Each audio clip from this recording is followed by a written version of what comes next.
So this kind of thinking has been going on forever. And then there's also kind of gatekeeping of information, like hiding the truth from people in order to preserve narratives, in order to preserve power and authority. Well, let's go back to Butler for a quick second. You've got Tesla, who gets funded by J.P. Morgan to create wireless technology, but Tesla gets a little ambitious and says, I'm going to do wireless communication, but I'm going to take your $150,000. I'm going to do wireless energy, and we'll do free energy around the world. And Morgan's like, how do you put a meter on that? Tesla's like, what do you mean? This propel mankind forward. Morgan pulls his funding, tells everyone in the investment class, this guy's a kook, and if you invest with him, you don't do business with me. A few years later, Wardenclyffe Tower gets torn down. Tesla dies in poverty. Yeah. And where are those 20 boxes? Yeah. And why was the government so quick to respond to that crime scene? Yeah, they showed up at that guy's house quick. They gathered up all that information. I wonder what they got from that. Uncle John Trump there was in charge of that. Right. What did they get in those boxes? Donald Trump's uncle reviewed Tesla's death ray secrets and found mysterious royal letters. I think they... Well, he looks like a Trump, doesn't he? He kind of does. That's what Trump would look like if he didn't do the comb over. Wasn't he working out at Wright-Patterson as well? Was he? For this? Dun, dun, dun. Wright-Patterson is a weird place. Like, they think that that's where one of them is. Yes. Yeah. You know the Nixon story with Jackie Gleason? I know that Gleason was into UFOs. Tell the story. The story is Gleason got into UFOs because him and Nixon were drinking one day, and Nixon was like, you want to see some shit? Oh, I wish I was drinking with that. Can you imagine? And then he takes him. He flies him out to wherever the base is and shows him a crashed UFO and these bodies that they have in freezers. And it was Wright-Patterson? I do not know. I don't know if Jackie Gleason ever said. The story came from Gleason's wife, and it was an article in some sort of a magazine. But then there's the house that Gleason built in upstate New York that looked like a UFO. Like, Gleason built a home.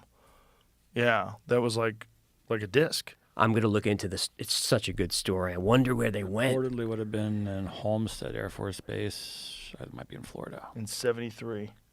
I think that's where they were when they were playing golf. And embalmed. Was reportedly shown embalmed bodies of 4 alien beings. Dun, dun, dun. So Nixon exposes the UFOs to a civilian, and then it does not go well for Richard Nixon after that. Well, I think what went badly for Richard Nixon was that Richard Nixon was inquiring as to who killed JFK, and he said he thought he knew. And he was kind of talking about it publicly, and they're like, okay. Yep.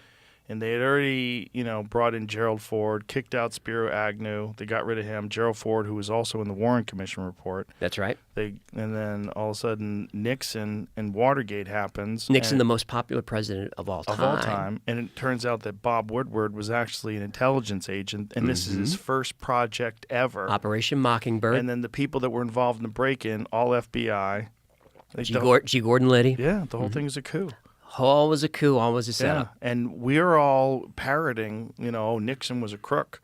That guy was a crook. He was this, he was that. Like, they did a great job. The PSYOP was wonderful. I'm a patsy. Yeah. They say it over and over. Mm-hmm. Yeah. It's all really, really interesting stuff. But it's just, what it boils down to with stuff like your show, like how much is real? And when you have these mysteries, one of the amazing things about mysteries is you're never going to run out of topics. No. There's so many of these things. And as long as there's a U.S. government, I'm good. As long as the CIA exists. They're always going to be hiding something. But the fun ones are always the alien ones. Mm-hmm. That's the most fun ones. The alien ones and the ancient civilization ones. Like, what do you think when you go over the Bob Lazar story? Like, what are you? How much of you cries bullshit? How much of you's like, I'm more on the side. I think he's the most credible whistleblower because he didn't profit from it. And they prosecuted him for running a prostitution ring, Which maybe he was. Which I think he was. He pled down to pandering, but they also raided him during the Jeremy Corbell documentary. While they're filming the documentary, the FBI raided his facility, and they said they were looking for something, and supposedly he has a version or a sample of stable element 115. What? That's supposedly. Yeah, and that's supposedly what they were looking for. Well, of course. Supposedly he had gotten that from the lab, and when he was at S4, and that he had managed to smuggle out a stable chunk of this element 115. And there was a video that George Knapp had from back in the 80s where Lazar was demonstrating how this stuff bends light and, you know, what it does, like it has weird effects. How soon after that raid was 115 is now called Moscovium? How soon after that raid was 115 synthesized? I think it was synthesized in Russia. Well, synthesized by a particle collider, and so the when they got it is a very temporary, quickly dissolving form, but they proved its existence. Mm-hmm. And supposedly, what Lazar is saying, wherever these beings are from, they obviously have a completely different environment, and they have a stable version of this element. Yep. And this element is crucial to this gravity propulsion system. That it's a part of this reactor. It gets bombarded with radiation, produces this gravity field, allows you to just slingshot through the universe.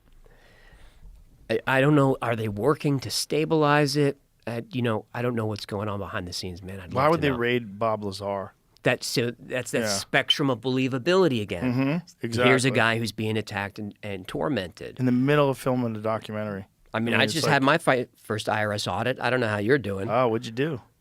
I didn't do anything. I don't work in weed anymore. What do you think they were auditing you for? What when you go over all your episodes? I'm sure it's just a coincidence. What do you think? Definitely coincidence. What do you think are the most problematic? Most problematic for me are probably the CIA ones. The one I did that ended with the Agent Orange kind of expose was a kind of a dangerous one. It was the dark history of DARPA and all the bad stuff that DARPA's done since its founding. It's done some horrible stuff. And that was an episode I was afraid to release. There's been a couple of those. You know, MK Ultra is kind of afraid to release because I name names. A scary one was how Lyme disease might have been a lab leak. Yeah, that's a weird one.